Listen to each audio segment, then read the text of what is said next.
Hi guys! In this video, I'm going to show you how to log out of Twitter on all devices. Just keep on watching and let's get started. First, open your Twitter app. On the upper left corner, tap the three lines, tap Settings and Privacy, and click Account and tap Apps and Sessions. As you will see, these are all devices that your account log in. Just tap Log Out all other sessions and click Log Out, and that's it.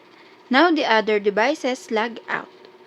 If this video helped you out, please consider leaving a like and let me know in the comments if you have any question. Have a good day!